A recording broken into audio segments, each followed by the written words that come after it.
আজ আপনাদের সাথে শেয়ার করব কিভাবে আমি বিক্রমপুরের ঐতিহ্যবাহী খাবার বোয়া সেই রেসিপিটি রান্না করব। তো এই বোয়া হলে বিক্রমপুরের মানুষের আর কোনো কিছুর দরকার পড়ে না। এখানে আমি মসুরের ডাল, চাল আর আলু চিকন চিকন করে কেটে ধুয়ে নিয়েছি। সবগুলো উপকরণই আমি ভালো মতো ধুয়ে নিয়েছি। আর সাথে নিয়েছি এক বাটি পেঁয়াজ কুচি। তো চলে যাই এ পর্যায়ে চুলায়।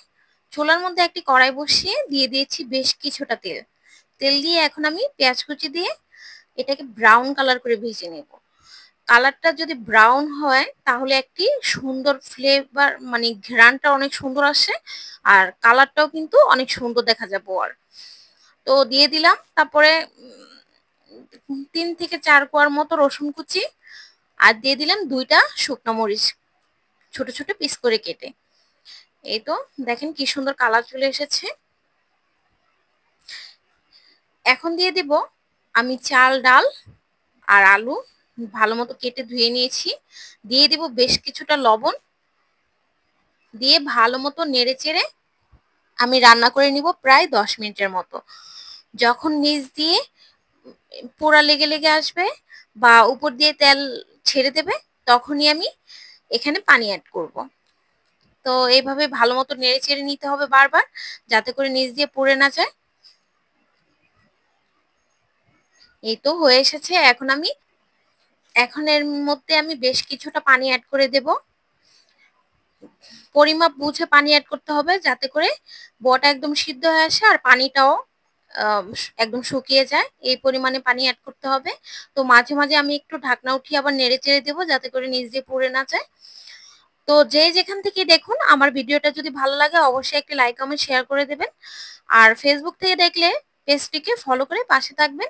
ইউটিউব থেকে দেখলে চ্যানেলটিকে সাবস্ক্রাইব করে নতুন নতুন ভিডিও পাওয়ার জন্য অপেক্ষায় থাকবেন। তো এইভাবে আমি ভালো মতো কয়েকবার নেড়েচেড়ে দিয়েছি। এই তো পানি শুকিয়ে এসেছে, কিন্তু চালটা ফুটেনি আর আলুটাও সিদ্ধ হয়নি। এই জন্য আমি এখন অল্প আঁচে জাল দিয়ে ঢাকনা দিয়ে ঢেকে দেব, যাতে করে সবগুলো উপকরণ ভালো মতো সিদ্ধ হয়ে আসে। তো বিক্রমপুরের মানুষদের যদি সকাল, বিকেল, রাত যখনই বোয়া দেন আর সাথে যদি থাকে ভর্তা, তাহলে আর অন্য কিছুর প্রয়োজন পড়বে না। আপনারাও এই রেসিপিটি বাসা বানিয়ে খেয়ে দেখবেন, খুবই দুর্দান্ত মজা লাগে। অন্য অন্য ডিস্ট্রিক্টে এই রেসিপির নাম খুদে ভাতও বলে কেউ।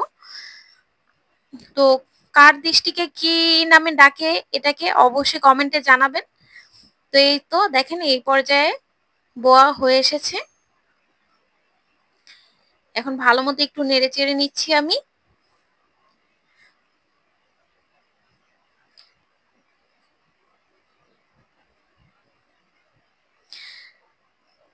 আপনাদের কার কাছে ভিডিওটা কেমন লেগেছে অবশ্যই কিন্তু কমেন্টে জানাবেন।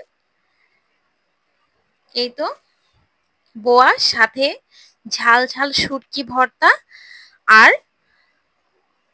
চিংড়ি মাছের ভর্তা খুবই মজা হয়েছে। আপনারাও বাসায় এভাবে রান্না করে খেয়ে দেখবেন।